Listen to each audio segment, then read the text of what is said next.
সমাজে অন্যায় বিচার হবে, ন্যায় বিচার পাওয়া যাবে না, সমাজে অন্যায় বিচার হবে। বর্তমান ৬৮,০০০ গ্রাম আছে, প্রায় ৫,০০০ পর্যন্ত ইউনিয়ন আছে। ৫,০০০ ইউনিয়নে ৫,০০০ চেয়ারম্যান আছে। ৫,০০০ ইউনিয়নে অন্তত ১৫,০০০ থেকে ২০,০০০ মেম্বার আছে।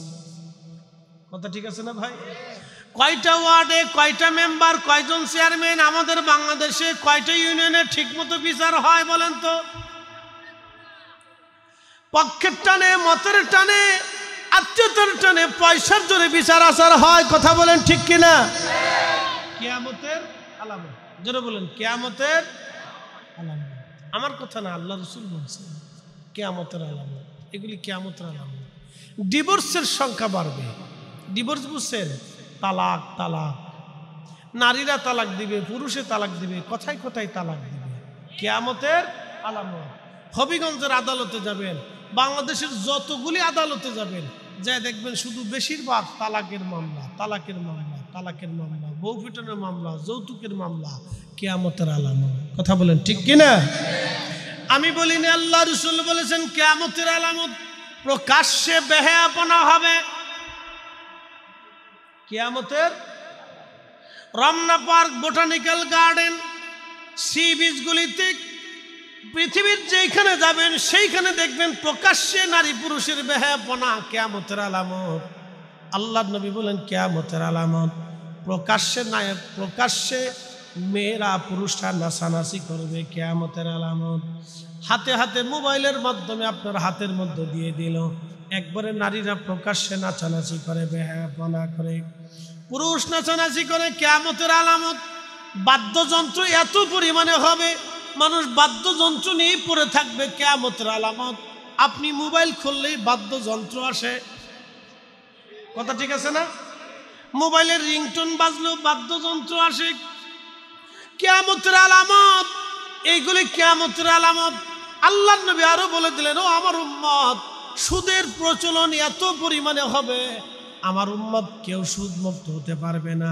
কেউ সরাসরি সুদ খাবে, আর না হয় কেউ সুদের জন্য সাহায্য করবে, আর না হয় কেউ সুদেরকে লেখালেখি করবে, আর না কেউ সুদের চাকরি করবে, আর না কেউ সুদের জন্য কেউ কাউকে মানে কি বলে সুদ নেওয়ার জন্য কেউ কাউকে অনুপ্রেরণা দিবে, আর না সুদওয়ালার সাথে আত্মীয়তা করবে, আর না সুদওয়ালার বাড়ি খাওয়া দাওয়া করবে, আর না সুদওয়ালার সাথে লেনদেন করবে। কিয়ামতের আলামত, কিয়ামতের আলামত। এটা কি আমি বলছি না রাসূল করিম বলছে? আল্লাহ রাসূল বলছেন কিয়ামতের আলামত। আল্লাহর নবী বলেন, আমার উম্মত তোমরা শুনিয়া নাও, মানুষের হঠাৎ মৃত্যু বাড়বে। সকালবেলা একসাথে নাস্তা টাস্তা করবা, গল্প গুজব করবা, তুমিও বাড়ি আসবা, সেও বাড়ি যাবে, বাড়ি আসার পরে শুনবা সে মারা গেছে। হঠাৎ মৃত্যু, stroke, brain stroke, heart stroke, হ্যাঁ, এগুলো হঠাৎ মৃত্যু, হঠাৎ অ্যাক্সিডেন্ট করে মারা যায়। আগে তো এরকম অ্যাক্সিডেন্ট ছিল না, ছিল রাস্তা দিয়ে যাইতেছে, ফুট করে অ্যাক্সিডেন্টে মরে গেছে। আল্লাহ বললেন, হে আমার বান্দা তুমি শোনো, কোন সময়, কোন কালে, কখন, কোন স্থানে তুমি মারা যাবা তুমি নিজেও জানো না। তুমি কখন, কোন জায়গা, কোন অবস্থায় তুমি মারা যাবা মানুষ জানে না। সে কোথায় কোন জায়গা মারা যাবে। ইন্নাল্লাহা ইনদাহু ইলমুস সাআ, কিয়ামত কবে হবে মানুষ জানে না। ওয়া ইউনাজ্জিলুল গায়স, বৃষ্টি কখন হবে মানুষ জানে না। গতকালকেও বৃষ্টি হয়েছে, ঠিক আছে না ভাই?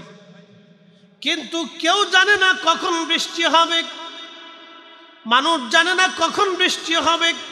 কিয়ামত কখন হবে মানুষ জানে না।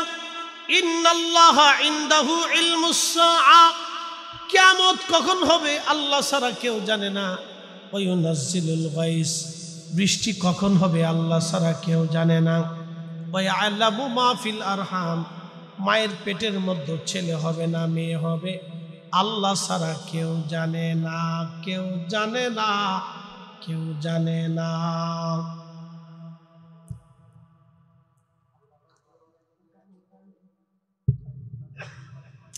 এরপরে আল্লাহ বলেন, ওমা তাদরি নাফসুম মাযা তাকসিবু গাদা, আগামী মুহূর্তে আপনার কপালে কি আছে, কি আপনি খাবেন আপনি নিজেও জানেন না। আপনার বরাতে কি লেখা আছে, অ্যাক্সিডেন্ট করবেন না বেঁচে থাকবেন, না অঙ্গহানি হবে, না খাবেন না পাগল হবেন। আপনার বরাতে কি লেখা আছে আপনি নিজেও জানেন না। এরপরে আল্লাহ বলেন ওয়ামা তাদরি নাফসুম বিআইয়ি আরদিন তামুত। মানুষ জানে না কোথায় কোন জায়গায় সে মারা যাবে, কখন কোন হালতে মারা যাবে মানুষ জানে না। এরপরে আল্লাহ বলেন ইন্নাল্লাহা আলিমুন খাবীর, নিশ্চয় আমার রব সর্বজ্ঞ খবরদাতা। আমার নবী আল্লাহর মতো জানলেওয়ালা কেউ নাই, আর আমার আল্লাহর মতো খবর দেনেওয়ালা কেউ নাই। তবে আল্লাহ নবীদেরকে খবর জানাইতেন, এই জন্য নবীদেরকে বলা হয় গায়েবকে খবর দেনেওয়ালা। কথা কন না কে, ঠিক কিনা? নবীরা গায়েবের খবর দেনেওয়ালা, গায়েবকে খবর দেনেওয়ালা, গায়েবের খবর দেনেওয়ালা, তাকে নবী বলা হয়। নবী, আমাদের নবী গায়েবের খবর দেনেওয়ালা। প্রশ্ন রাখতে পারেন ফরিদি হুজুর কিভাবে? আমি আপনাকে আয়াতগুলির ব্যাখ্যা শোনাই। ইন্নাল্লাহ ইনদাহু ইলমুস সাআ, নিশ্চয় আল্লাহর কাছে কিয়ামতের জ্ঞান রয়েছে। কিয়ামত কবে হবে? শুক্রবারে হবে, নবী বলে দিয়ে গেলেন। কিয়ামত শুক্রবারে হবে, 10ই মুহররমের দিন হবে। কিয়ামত কবে হবে তার আলামত নবী বলে দিয়ে গেলেন। আলামত দুই ভাগে বিভক্ত, একটা আলামত হলো আলামতে সুগরা, আর একটা আলামত হলো আলামতে কুবরা। ছোট ছোট আলামত হবে 75টা, বর্ণনার ভিত্তিক 85টা। আর একটা আলামত হলো আমাতুস সালাহ, উম্মত নামাজ মেরে ফেলবে। আজকে যারা 8 টাকার তারাবি বানাইছে, ওরা 20 টাকার তারাবির ভিতর থেকে 12 রাকাত তারাবি চুরি করেছে। এটা কিয়ামতের আলামত। আসতে বলেন কেন, জোরে বলেন। কিয়ামতের ওরা 12 রাকাত চুরি করছে, কিয়ামতের আলামত। কথা ঠিক কিনা? ঠিক আছে নি? মুসল্লি করা এই রাত পর্যন্ত বসে দিয়েছে, কি বেশি। কিয়ামতের আলামত ওয়ামাতুস সালাহ, প্রথমত নামাজ মেরে ফেলবে তারা, এটা কিয়ামতের আলামত। 2 নম্বর ওয়াদাউল আমানা, আমানত নষ্ট করে ফেলবে, আমানত রক্ষা করবে না, এটাও কিয়ামতের আলামত। সকালে এক কথা বলবে, দুপুরে আর এক কথা, বিকেলে এক কথা। কাগজে সিগনেচার দেওয়ার পরেও কয় সিগনেচার দেই নেই, জাল সিগনেচার। কথা ঠিক আছে না ভাই? আর আগের যুগের মানুষের জবানের কত দাম ছিল, একবার যা বলছে তো বলি বলছে, ডাইন বাম করে নাই। কথা ঠিক আছে না ভাই? আগে যে জমি জমা হইতো, লেনদেন হইতো, এটা কি কাগজ কলমে বেশি হয়েছে? না, মৌখিকভাবে হইতো। বিয়ে শাদী মৌখিকভাবে হইতো। কথা ঠিক আছে না ভাই? সাক্ষী তলব মৌখিকভাবে হইতো, বিচার সালিশ মিথ্যা কথা কইতো না। এখন মামলা শুরু হয় মিথ্যা কথা দিয়ে। উকিলের কাছে যায়, একটা উকিল সাহেব কোন ভাবে লেখলে মামলাটা শক্ত হবে, এটা বলা। তো মামলার শুরু হয় মিথ্যা দিয়ে, শেষও হয় মিথ্যা দিয়ে। উকিলে সুন্দর করে সাজায়, দারোগা সুন্দর করে সাজায়, দেখে এইভাবে এইভাবে লেখলে মামলাটা শক্ত হইবে। কিছু হাসা, কিছু মিশে। 90টা মিশা কথা, 10টা হাসা কথা। এই 90টা মিশে কথা দিয়ে 10টা হাসা কথা দিয়ে একটা মামলা সাজানো হয়। এই মামলাটা পড়ার পরে যিনি বিচারক হাতে ম্যাজিস্ট্রেট, তিনি বুঝে ফেলে এর ভিতরে গাফলা আছে। কি কথা ঠিক আছে রে ভাই? এই জন্য তিনি খালি কোর্ট আদালত ঘুরাইতে থাকে। পরের দিন, পরের মাসে, তারপরের মাসে, 6 মাসে, 1 বছরে ঘুরাইতে ঘুরাইতে ঘুরাইতে ঘুরাইতে জান শেষ করে ফেলা। শুরু যেহেতু এসে মিথ্যা দিয়ে, তোরা ঘুরতে থাক।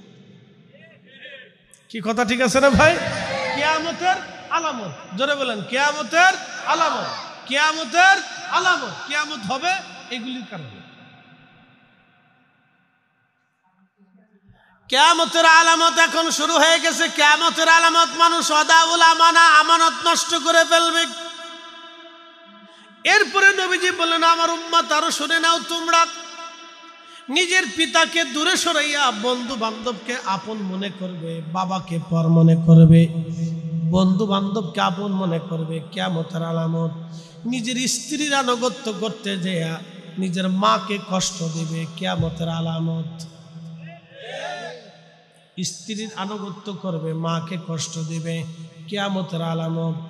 ও আমার উম্মত, তোমরা শুনিয়ে নাও, সমাজে অন্যায় বিচার হবে, ন্যায় বিচার পাওয়া যাবে না। সমাজে অন্যায় বিচার হবে। বর্তমান 68,000 গ্রাম আছে, প্রায় 5,000 পর্যন্ত ইউনিয়ন আছে। 5,000 ইউনিয়নে 5,000 চেয়ারম্যান আছে। 5,000 ইউনিয়নে অন্তত 15,000 থেকে 20,000 মেম্বার আছে।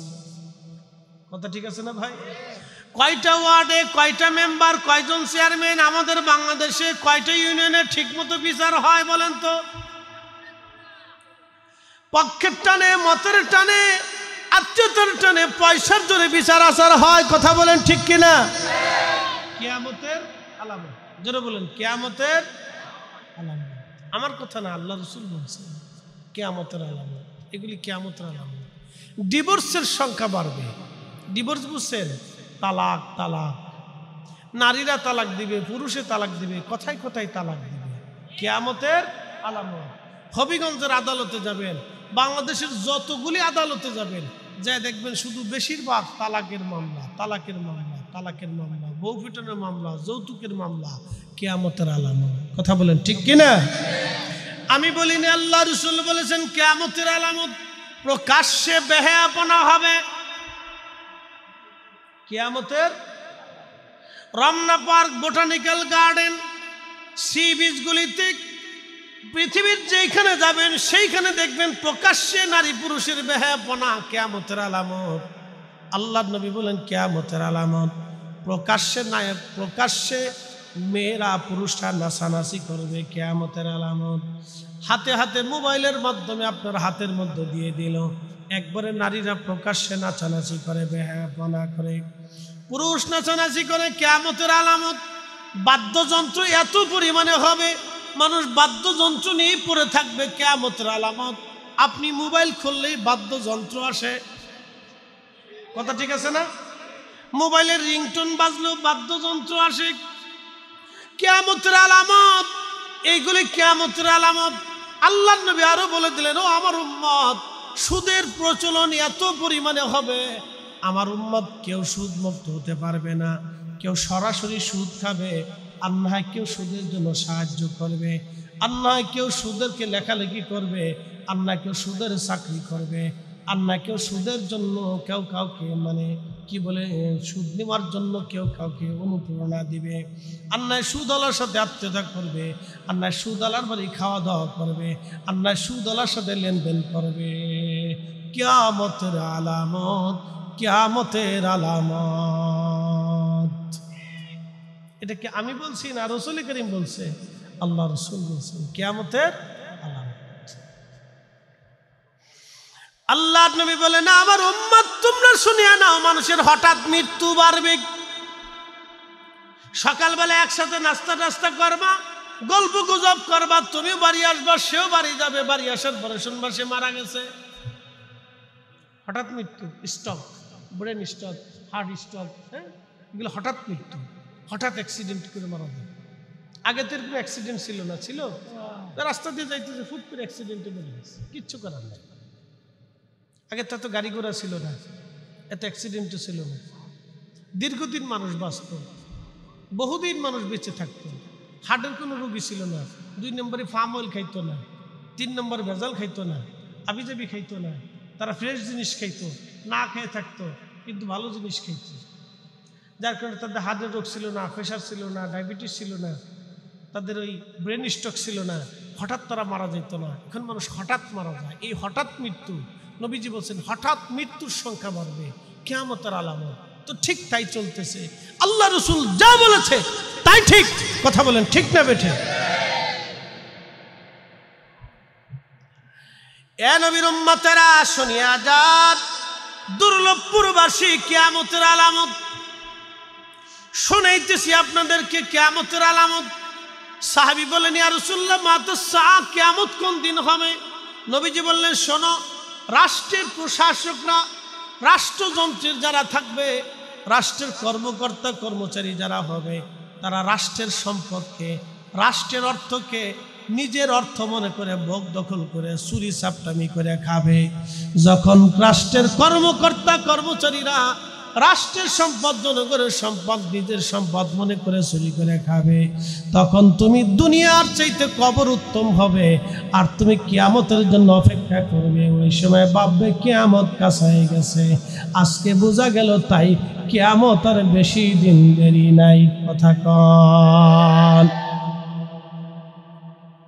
রাষ্ট্রের কর্মকর্তা কর্মচারীরা রাষ্ট্রের হক, জনগণের হক মেরে মেরে খাবে।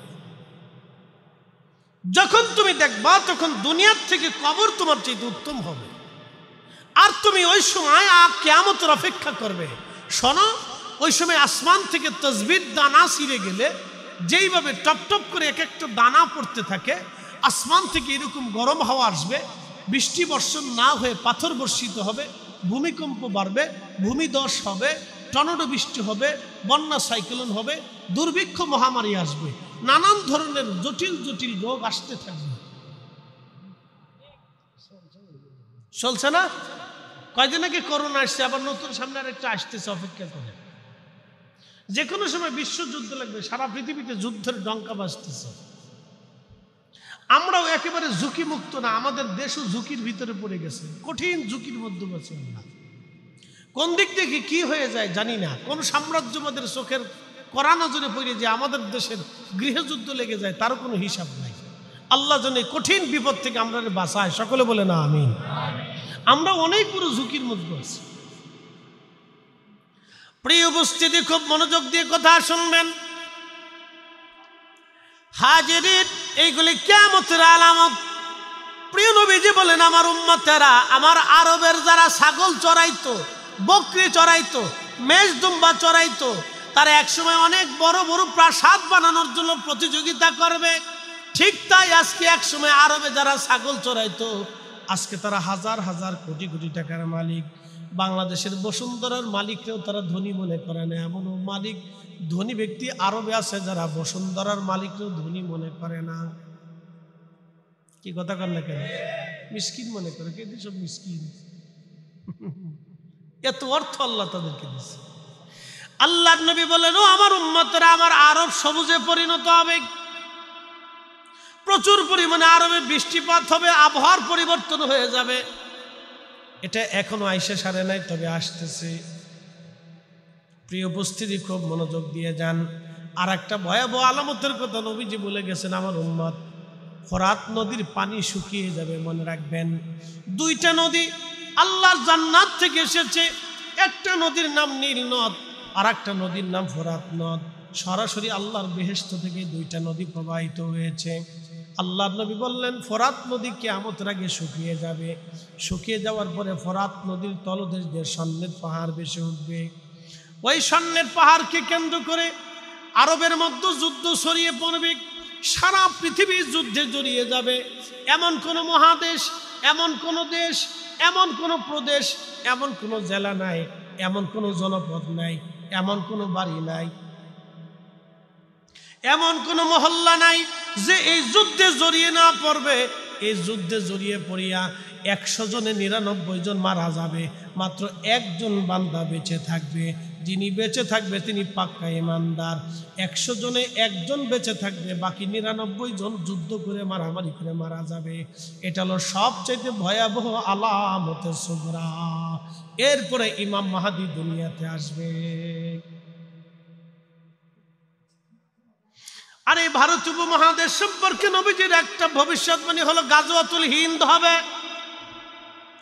ভারত উপমহাদেশের মধ্যে প্রলয়ঙ্করী একটা যুদ্ধ হবে। এই যুদ্ধে 3 ভাগ মুসলমান হবে, 1 ভাগ মুসলমান পালিয়ে চলে যাবে, আর 1 ভাগ মুসলমান যুদ্ধে মারা যাবে। যুদ্ধে মুসলমানের রক্তে হাঁটু পর্যন্ত রক্তে রঞ্জিত হবে। মাত্র একদল মুসলমান বেঁচে থাকবে, তারা কোনো রকম যুদ্ধ চালাবে, আল্লাহর উপর ভরসা করে তাদের বিজয় হবে। একসাথে বলা যাবে আল্লাহু আকবার। আলামতে সুগরা, জোরে বলেন আলামতে। বড়টার কাছে এখন আসিনি, বড়টার কথা শুনলে আপনাদের গা শিহরে উঠবে। ছোটটার কথা শুনতেছি, তারপরে আপনার গা শিহরে উঠতেছে। ছোট যেগুলি বলছি এগুলি সব এখন চলমান, সব এখন কি চলমান। একসাথে বলেন, সব এখন কি চলমান চলমান চলমান। রাষ্ট্রের কর্মকর্তা কর্মচারীরা রাষ্ট্রের অর্থ গরিবের হক চুরি করে খাবে, এটা সত্য। আচ্ছা, রমজান মাস আসলে আমাদের দেশের গরিব মানুষ ক্ষুধার্ত থাকে না ভাই? সারা পৃথিবীতে রমজান মাস আসলে, সারা দুনিয়াতে, আপনি ইউরোপে গেলেও দেখবেন রমজান মাস আসলে বিভিন্ন কোম্পানি রোজাদারদের জন্য খাবার দ্রব্য দাম কমাই দেয়। কথা ঠিক আছে না ভাই? শুধু ব্যতিক্রম বাংলাদেশের ব্যবসায়ীরা, এরা রমজান মাস আসলে ধান্দায় থাকে যে রোজাদারের পকেট কেমনে চুরি করা যায়। কথা ঠিক আছে না ভাই? এরা একবারে পতিতালার চাইতেও নিকৃষ্ট। কি কথা কর না কেন? পতিতা নারী যে টাকার বিনিময়ে দেহ ব্যবসা করে, ওর চাইতেও এই লোক নিকৃষ্ট যে রমজানে পণ্যের দাম বাড়াইয়া রোজাদারকে কষ্ট দেয়। কথা কর না কেন? ও চোরের ঘরে চোর, 23 চূড়া চূড়া। আমি মনে করি ওদের জানাজায় যাওয়া ঠিক না, ওরা দেশের কোটি কোটি রোজাদারকে কষ্ট দেয়। কথা কর না কেন? এলে পতিতা নারীর চাইতেও নিকৃষ্ট ওরা। কুত্তার লজ্জা আছে তো ওদের লজ্জা নেই, কুকুরের লজ্জা আছে তো ওদের লজ্জা নেই। দেখবেন হঠাৎ দাম বাড়াই দিবে, হঠাৎ ফুট করে দাম বেড়ে যাবে, কোনো অভাব নাই কিন্তু দাম বেড়ে যাবে। হঠাৎ করে ডিমের দাম বাড়ে। আচ্ছা বলেন, ডিমের দাম যে হঠাৎ বাড়ে, মুরগায় কি হরতাল ডাক দিছে যে আমরা ডিম পারবো না, তোরা ডিম পেরে খা? মুরগায় তো হরতাল ডাকে নেই। 19-20 হয় কিন্তু 10-20 তো হয় না। হয়তো 100টা মুরগি আছে, 2টা মুরগি ডিম পারে না, 98টা মুরগিতে ডিম পারছে, অথবা 95টাই পারছে, 5টা পারে না। তো তার জন্য তো ডিমের দাম এরকম আকাশচুম্বী হইতে পারে না। কথা ঠিক আছে না ভাই? ওরা কৃত্রিম সংকট দেখা, হঠাৎ করে দেখাবে ওর বাজারে তেল নাই, ওরা তেল স্টক করে রাখছে, তেল ছাড়ে না। বড় বড় ব্যবসায়িক যারা সিন্ডিকেট করে, ওরা তেল ছাড়ে না, তেল নাই, তেল আমদানি নেই। তো হঠাৎ যখন তেল ছাড়ে না, তখন ওরা তেলের দাম বাড়ায় দেয়। তো খুচরা ব্যবসায়ীরা বেশি দামে তেল কিনে আনতে হয়, তো ওরা কি করবে? ওরা তো আর ভাব বিক্রি করবে না। আমি খুচরা ব্যবসায়ীদের দোষ দেব না, এদের দোষ আমি দেই না। যারা সাধারণ ব্যবসায়ী তাদের কোনো দোষ নাই। ব্যবসায়িকরা, বড় বড় ব্যবসায়িকরা হঠাৎ করে মনে করেন ডিম স্টক করে, চিনি স্টক করে ফেলা, এরপরে তেল স্টক করে, ডাল স্টক করে।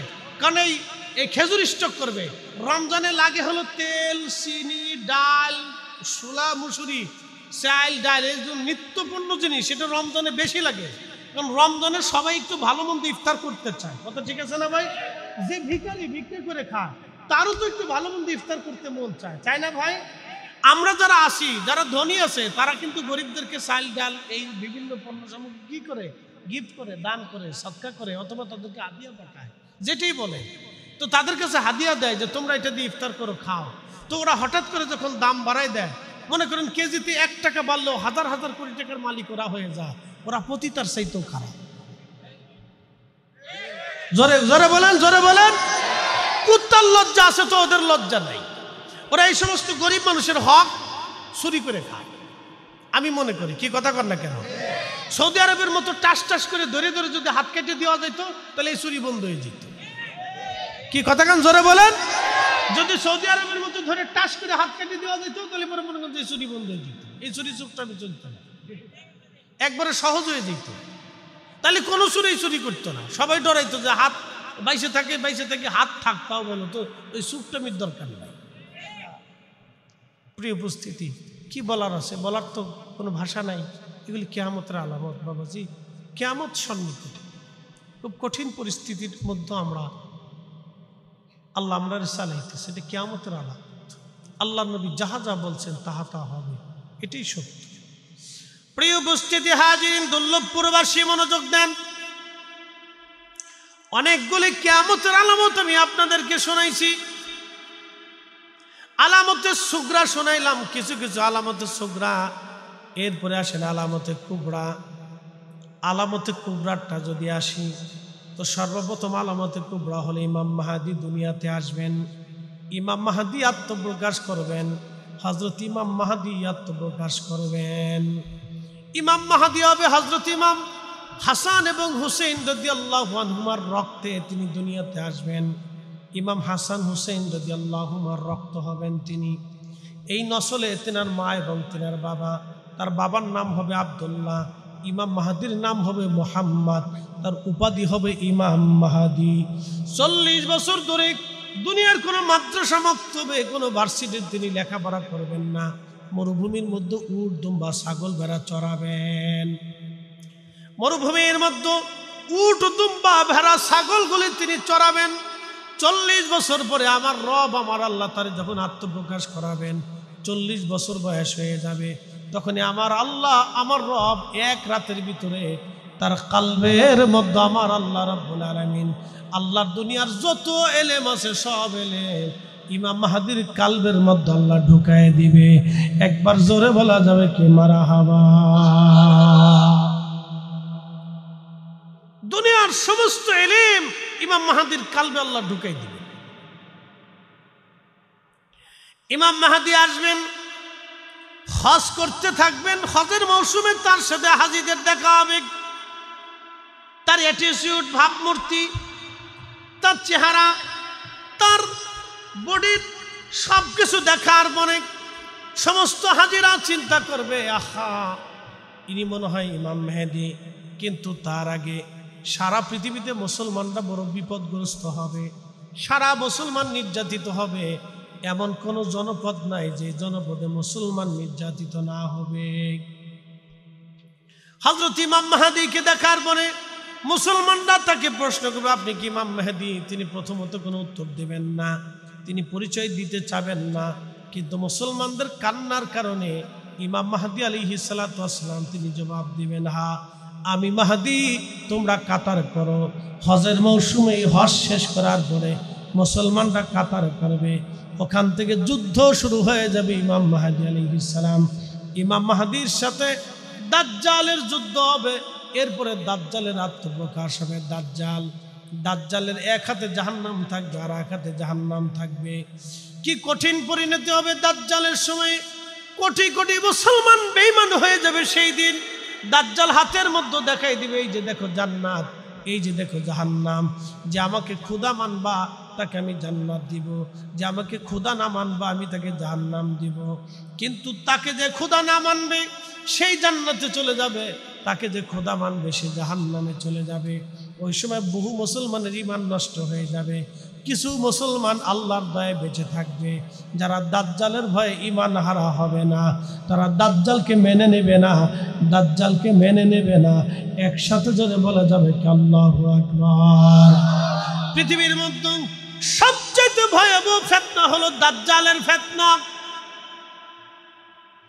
পৃথিবীর মধ্যে সবচেয়ে ভয়াবহ ফিতনা হলো দাজ্জালের ফিতনা। এত ভয়াবহ ফিতনা হবে দাজ্জালের ফিতনা, এত বড় ভয়াবহ হবে দাজ্জালের ফিতনা, এত কঠিন ভয়াবহ হবে,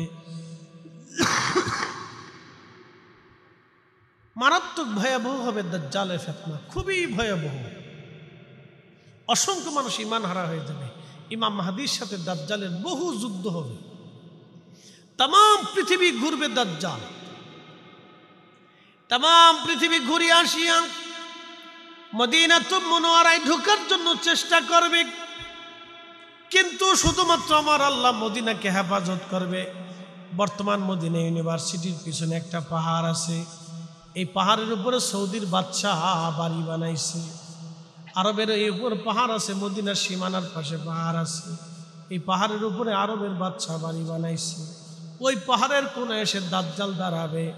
ওইখানে দাঁড়ানোর পরে ওইখান থেকে দাজ্জাল উকিয়ে দিবে মদিনায় ঢোকার জন্য। আর আল্লাহর রহমতের ফেরেশতারা দাজ্জালকে লাঠি দিয়ে তলোয়ার দিয়ে আঘাত করে পিঠে দাজ্জালকে তাড়ায় দিবে। মদিনার ফেরেশতারা মদিনা পায়, মদিনার সীমানার ভিতরে দাজ্জাল ঢুকতে পারবে না। একবার জোরে বলা যাবে কে ইয়া রাসূলুল্লাহ। মদিনাতে কোনোদিন দাজ্জাল ঢুকতে পারবে না। এটা আলামতে কুবরা, বড় আলামত।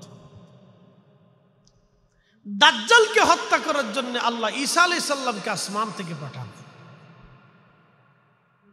ঈসা নবী হয়ে আসবে না, তিনি আমাদের নবীর উম্মত হয়ে আসবেন। একসাথে বলবেন আল্লাহু আকবার। এই নবীর উম্মতের দাম কত দেখেন। ঈসা আলাইহিস সালাম আসবে। ও বাশারুতু ঈসা রুহুল্লাহ, ঈসা রুহুল্লাহ সবসময় আমার নবীর সুসংবাদ দিতেন। আর দোয়াই বলতেন, আল্লাহ আমার আখিরি নবীর উম্মত বানাই দাও। এই নবীর উম্মতের মর্যাদা দেখা নবী হইতে চাইতেন না, বলতেন আল্লাহ আমার আখিরি নবীর উম্মত বানাই দাও, উম্মত বানাই দাও। একসাথে বলা যাবে না আল্লাহু আকবার। আমার আখিরি নবীর উম্মত বানাই দাও।